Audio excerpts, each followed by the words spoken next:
Yeah. So that's 20. This That's 2010. 2013. This is 2013. That's 2013. You're at uni. Yeah. Okay. Yeah. And you're still putting out the World in Chow kind of videos. A little bit, but I wanted to showcase my character acting, so I thought, well, rather than just doing a vlog as myself, let me do vlogs as different characters. And I did a little short-lived series called Character Vlogs. They're all still up there, where I just do different accents and do a vlog as a character. They still didn't completely take off by any means.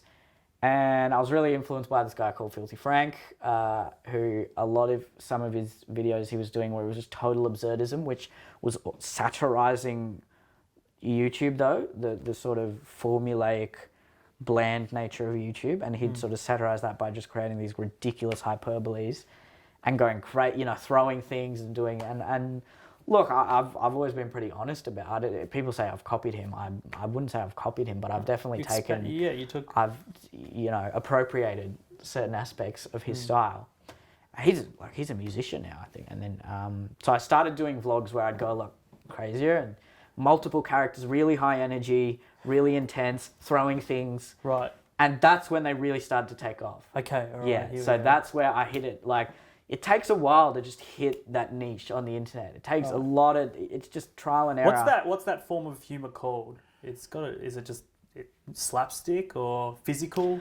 Yeah, that just the things where I'm throwing things like that. It's not I'd call unique. it slapstick. It's not original. No, from him. no, Like, he didn't invent it, but yeah, I get. But that I was doing the, it in the context of a YouTube video. Yeah. Yeah, the slapstick, and it's combined with absurdist.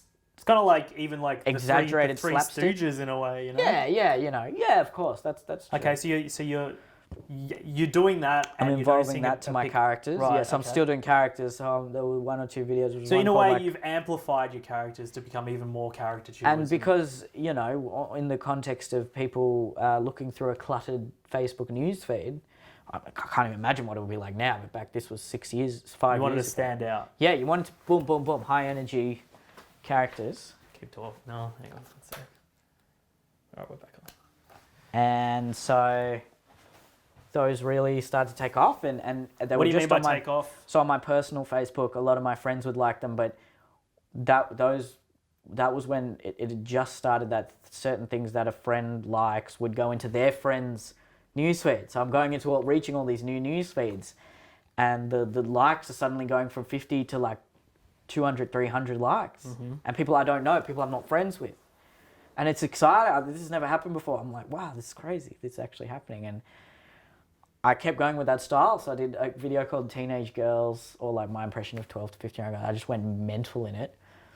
And there's some like loose, very basic commentary, I guess. And that went really viral. So that was my first, I'd say, viral video. That went viral on Facebook or YouTube? Went viral on Facebook. Converted to YouTube, like people went to your YouTube. And on YouTube, I think it got about 10, 20, right. I can't remember even. It was like, I thought for me at that time, I was like, whoa. And I went from 300 to 1,000 subscribers. So I hit the 1,000. I was really excited. So you're building a lot of momentum. Yeah, a lot of, and I've got my leverage. I've got the style down pat. Yep. And because it was all about, look, these sort of videos aren't the sort of videos I wanted to do forever. I wanted to do sketches. I wanted to act. I wanted to do stand-up. But you need the audience. I need the audience. Yeah. Whatever I can do to get the audience without completely compromising. Like, I was still putting in characters in there. Okay. And then what happened? And then I did Australia in. Okay, so I remember looking back. I remember looking back on your Facebook, and you had a photo, and you're like, it was like of the things you bought to make that video. And you were like, right. Tomorrow's video should be interesting. Yeah. And it was like the props you used in that video. Yeah. Oh, so did you like my page at that time? No, I think I just looked back. Okay. No, I had seen your Weldon Chow or someone, you were looking like a pickup chicks video. And I actually thought it was like a legitimate like pickup artist thing. And I'm really? like, who's this new guy? Like, that's not how you That's great. Yeah, because I was looking at Simple Pickup a lot back then. I thought, I'll do a character trying to pick up. It was funny. But anyway, I got 1 or 2 girls' number at the end. Did you? Okay. Yeah, and then they've like messaged me, so they're like, it makes me look so bad. Like that, all the other girls like completely rejected you. Fair enough. Okay, all right. So you buy the props. you know you want to make that kind of video. Yeah. So again, do you have any? Go on. I was just going to say, so Filthy Frank had done a similar video where they're just, it was almost a satire of impression videos in the sense of, that might be mine, it's just vibrating, it's fine. Yeah, yeah. And so he did one like 100 accurate accents in 2 minutes. So there are all these accent videos, and he just parodied that completely by just being like completely caustic, simplistic portrayals of the generic cultural stereotype from that. And then so he'd go through all the South American countries but do the same caricature. And I thought that trope was really funny. And I thought, hey, this could be adapted in Australia. Yeah, adapted it to an Australian context. And so you wrote it out, or you had it planned in your head? I wrote it out. Yeah, okay. I wrote some of it. I might have ad-libbed some of it. I can't fully remember. And yeah, I would have been there yelling in my bedroom. My parents would be like, "What's going on?" Right. Okay, you edit it together. Edit it, put it. I was releasing videos every second Sunday back then. I was aiming to, and put it out there. I didn't look at it. What time do you upload it? 4 or 5 p.m. I think. Okay, on a Sunday. Yeah. Okay. And I didn't look at it. I remember going to my grandparents' house that night. Suddenly, these people started messaging me saying, dude, like, okay, put your YouTube on. Like this guy Tristan Barker, who was a big YouTuber back then, he's still got a profile. He messaged me saying, oh, you got to put your YouTube on this video. Put your YouTube on it now. So I put my YouTube on it. And I looked at the likes. I'm like, what? It had 3,000 likes or something in an hour. And I was like, this is insane. And I just left it. And I'm sitting there with my family having dinner. And I'm just like, in my head thinking, oh my God. What are you thinking? Are you thinking this is it? I've made it, or this is going to launch me? I was just in shock. I was in utter disbelief. I didn't know what to think. You're 19? Yeah, I'm 19, and then I got home, and all my likes have gone up like crazy. All the views have already started because there's a lag between exponential, right? But it was in the thousands, and then that next morning I woke up, it was, I think,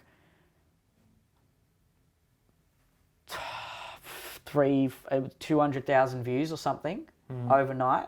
I don't know exactly, but I know within a day it had 500,000. And this is just Australia, basically. And all these people were messaging me, your video's blowing up, this is crazy, you did it. People you knew, people you don't know. Some people I knew, some people I vaguely knew. Facebook friends. I didn't leave my house for 2 days. I was that much in shock. I didn't know what to do. I didn't know how to react. And I was getting a lot of hate comments as well. So I was pretty scared. I remember though, from people that didn't get the joke. They didn't get the joke, and they also were just genuinely like, "You're not Australian," like actual kind of the stuff that like the SJWs will look at and be like, "See, this is why we're." So anyway, everything's going up. Yeah, I left. I think it was a Wednesday. I had a gig, and I left the house. I went to the station. This guy just, oh my God, you're the guy from that video. So that's the first guy that recognised you, is it? I'd been recognised in my area because of Cogdog, but that was the first. This was like from that video. Right. And that night I went and did my gig. It was this tiny little open mic with about 10 people there. And the MC was like, you may have seen him on the video Australia in 2 minutes. And then all these 4 blokes in the audience were like, oh! And I did my set, and they came and talked to me. They seen the video, and there was a girl there as well that saw me from the video and things like that. And I was getting recognised out on the street in the city, and people were just like, it literally happened overnight, basically. Right. It was insane. It was just such a ridiculous feeling. And then, that was it. That was the video. That just took me. You made more similar videos to that to kind of build on that momentum. Yeah, so I wanted to just build on that and just build the audience, basically. So that's what worked. I just kept doing that for a while. I knew eventually I would have had to change, and if anything, I look back on it now and I'm like, well, I should have probably milked it more. Should have done merch. Should have done all that sort of stuff. Yeah, I didn't want to do that because I'm like, oh, let's sell out or whatever. If it happened in these days, if I'd sold "Give Us Your Fucking Money, Cunt" t-shirts, like, I'd be a millionaire anyway. I'll probably still... No, it's too late now. Okay, cool. So okay, cool. Yeah, and this was after Comedy Zone. I'd done Comedy Zone. Right.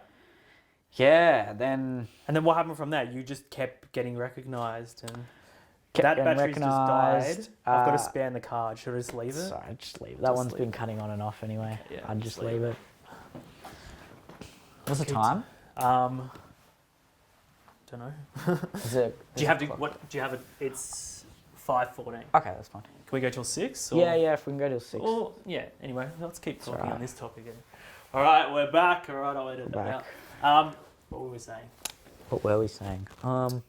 Yeah, It's you were going getting crazy. recognised consistently. Oh, you were yeah. getting, your numbers are going up consistently. Now you've got an audience. Yeah. You know what they like. You know what they find funny. You're putting out all these similar videos. When did the brand deals start and that? Oh, that came a while. That was probably a year or two later. I did actually have a manager at this point. I just signed with a comedy manager. Before that video? Before the video.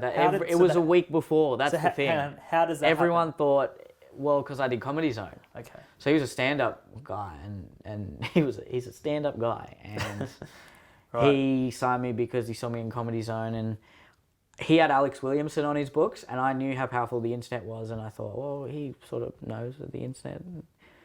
I just, like all the other comedians, I was talking to them at Comedy Zone, I'm like, the internet is... Did you know he was there when you were doing Comedy Zone? Yeah. Okay. Yeah. Were you nervous or? I didn't know which night. Okay.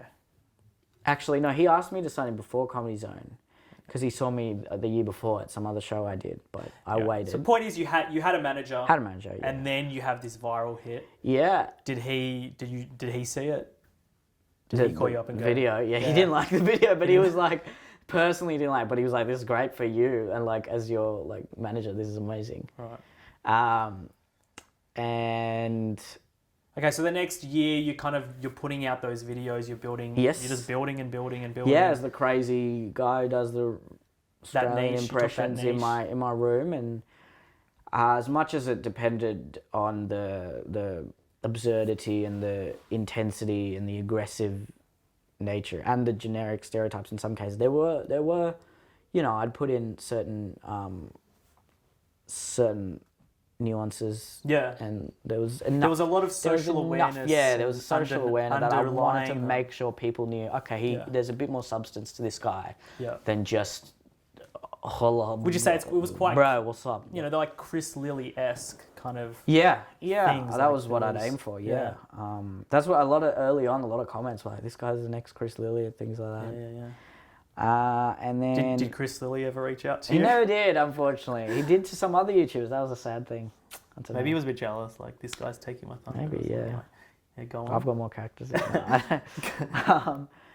Okay, so you're building, yeah, just building, you're doing your building, comedy. but now I have an audience. Now you have an audience. So I didn't have to play the sort of festival game and build up an organic stand-up audience. I've got the stand-up audience. So I did the first show that year and sold out the Comedy Store at 19, and that's in Sydney. Yeah, right. So it's not a huge. It's a well-renowned comedy venue in Australia, and my first year at the Melbourne Comedy Festival, I sold out a 130-seater for the 22 nights or whatever it is, which is unheard of in the first year of someone doing a show.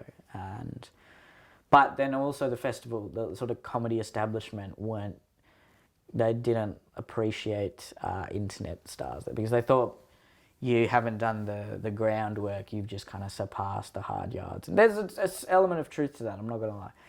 They made that expressly known to you, or no? Yeah, look, I'm speculating, but you just felt like there was no warmth coming from them. And at open mics it was there was a different treatment and things like that. You could sense it, and because a lot of the content in my videos was seen as, particular, stereotypical, improper, right? By today's, by even back then the cultural standards of the artistic left. And that's quite steeped in comedy in Australia, so I think a lot of that came into play as well, like, oh, he's racist, he's this, he's that. And that's like, it didn't, it wasn't good, but it gave me something to prove. It gave me something to prove them wrong. And I loved doing stand-up, so it was never option to ever stop doing stand-up. I just genuinely liked doing stand-up. You were going to do it regardless. I didn't have to, because I could have sold the shows, but I was still doing tiny little gigs to 7-8 people. I still do because I just like stand-up and perfecting there's no better feeling than having a joke a new joke that works, and a joke that you're saying something. It's just that it's such a good feeling. And then I was doing it full time, so I dropped out of uni at the end of that year. I'd only done a semester's worth of uni because it was part-time for a year. Right. So I was suddenly getting recognised all over uni. What was that like? I went into uni and then they were playing the video. I walked into a lecture on that Wednesday, I think it was, on the Thursday, and then someone just started playing the video, and oh man, people were like doing all these double takes.